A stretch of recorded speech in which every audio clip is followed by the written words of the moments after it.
Habang ang buong pansin ng pandaigdigang komunidad ay nakatuon sa issue ng Iran at kung mag-uutos ba si Donald Trump ng isang operasyong militar laban sa Islamic Republic, biglang inakusahan ng Cuba ang Estados Unidos ilang minuto lang ang nakalipas ng armadong pananakop sa kanilang teritoryo. Ayon sa Cuba, napatay ang 4 na Amerikano na sumalakay sa teritoryo ng Cuba gamit ang isang mabilis na bangka at di umano'y nagpaputok pa sila sa mga border guard. Kaya naman, ayon sa Department of Foreign Affairs ng Cuba, ito ay isang armadong pananakop kaya napilitan silang magpaputok para mapatay ang mga sumalakay. At dito, agad na naaalala na noong Enero, matapos ang operasyon para hulihin at arestuhin si Nicolas Maduro, partikular ang diktador ng Venezuela, sina Donald Trump at Marco Rubio, ang kalihim ng Estado ng Estados Unidos ng Amerika ay tahasang nagsabi na ang susunod ay ang Cuba. At gaya ng alam ninyo, sa kabuuan, nagbigay ng utos si Donald Trump na magpatupad ng blockade, isang oil blockade laban sa Cuba na hindi na maaaring makapasok ang anumang langis sa Cuba at ito, sa totoo lang, ay nagdulot na ng krisis. Sa tinatawag nilang Isla ng Kalayaan, sinusubukan ng mga Ruso na makalusot doon, maghatid ng langis sa rehimeng Cuban. Ngunit sinusubukan ni Trump na pigilan ito. Ngayon, mabilis nating talakayin ang mga nangyari. Ano ba itong mga balita tungkol sa di umano'y armadong paglusob ng mga Amerikano sa teritoryo ng Cuba?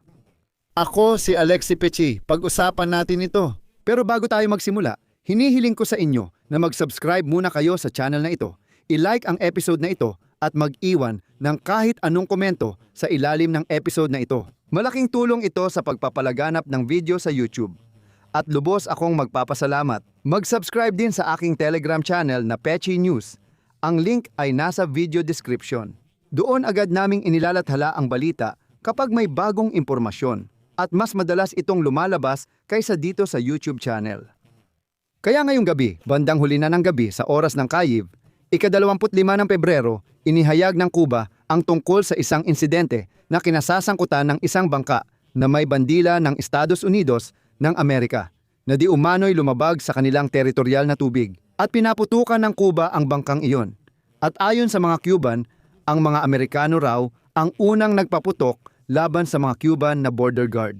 Bilang resulta ng sagupaan, 4 na Amerikano ang namatay at 6 pa ang nasugatan. Iyan ay partikular na iniulat ng kagawaran ng panloob ng Cuba. Ayon sa ahensya, naganap ang insidente noong umaga ng Pebrero 25 sa baybayin ng gitnang lalawigan ng Villa Clara. Sa pahayag ng kagawaran ng panloob ng Cuba, binanggit na ang bangka na nakarehistro sa estado ng Florida at may bandilang Amerikano ay natagpuan sa teritorial na tubig ng Cuba. Mga isang nautical mile hilagang silangan ng kanal ng El Pino sa lugar ng Cayo Falcones, na bahagi ng munisipalidad ng Coralillo, nang lumapit ang bangka ng Cuba na may 5 border guard sa bangka para sa pagkakakilanlan, di umano'y nagpaputok ang mga tripulante ng sasakyan na nagresulta sa pagkasugat ng komandante ng Cuba.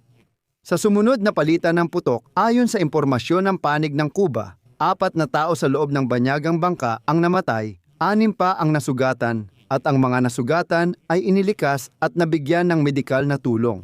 Hindi pa tiyak kung sino ang sakay at ang dahilan ng pagpasok ng bangka sa tubig ng Cuba. At binigyang diin na ng mga autoridad ng Cuba na determinado ang bansa na ipagtanggol ang kanilang teritorial na tubig at itinuturing na mahalaga ang pagtatanggol ng kanilang soberanya. Mahalaga ito sa pambansang pulisya. Tuloy pa rin ang investigasyon ayon sa mga autoridad ng Cuba.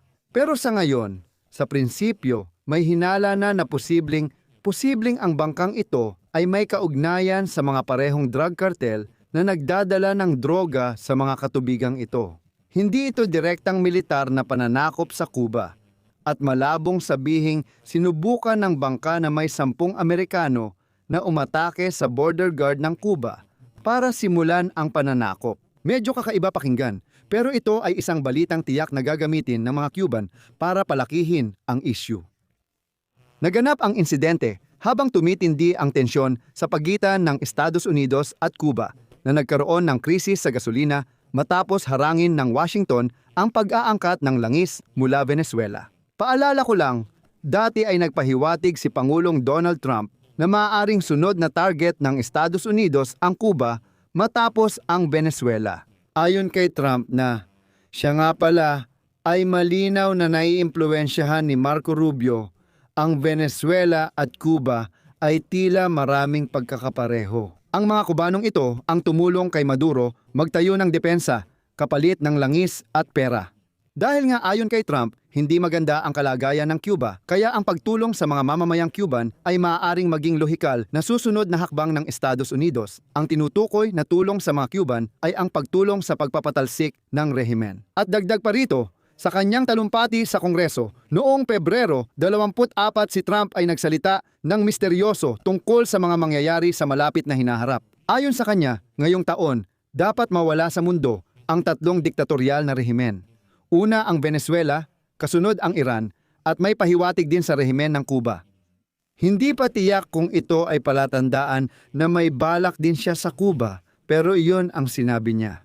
At sa kontekstong ito, gusto kong ipaalala sa inyo na si Donald Trump noong ika-3 ng Enero habang ikinukwento ang mga detalye ng operasyon ng Amerika sa Venezuela ay nagbigay ng pahiwatig kung saang mga bansa pa maaaring pumasok ang Estados Unidos at palitan ang pamahalaan doon, kumbaga. At noon ay sinabi niya na ito ay ang Cuba at Colombia.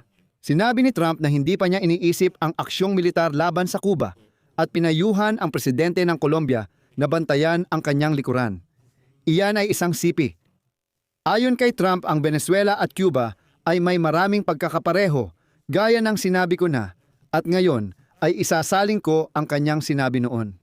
Hindi maayos ang sistema at nahihirapan ang mga tao. Sa tingin ko, pag-uusapan din natin ang Cuba dahil bilang bansa, nabibigo ito. Gayunpaman, noon pa, halos 2 buwan na ang nakalipas. Sa tanong tungkol sa isang tiyak na operasyong militar, sumagot ng hindi ang Amerikanong presidente. Hindi niya isinasaalang-alang ang paggamit ng militar laban sa Cuba dahil naniniwala siyang kusang babagsak ang Cuba dahil sa masamang kalagayan nito. Pero, sa anumang paraan, ayon kay Trump kagabi, ibig sabihin, noong naganap ang pagdakip kay Nicolas Maduro at ito ay isang sipi, maraming mga Cuban ang nawalan ng buhay dahil ipinagtanggol nila si Maduro. Tulad ng alam natin, totoo na ang personal na seguridad ni Nicolas Maduro ay binubuo talaga ng mga Cuban. Pinayuhan ni kalihim ng Estado ng Estados Unidos na si Marco Rubio ang pamahalaan ng Cuba na pakinggan si Trump. Ayon kay Rubio, kapag ang Pangulo ng Estados Unidos ang nagsalita, dapat seryosohin ang kanyang mga salita.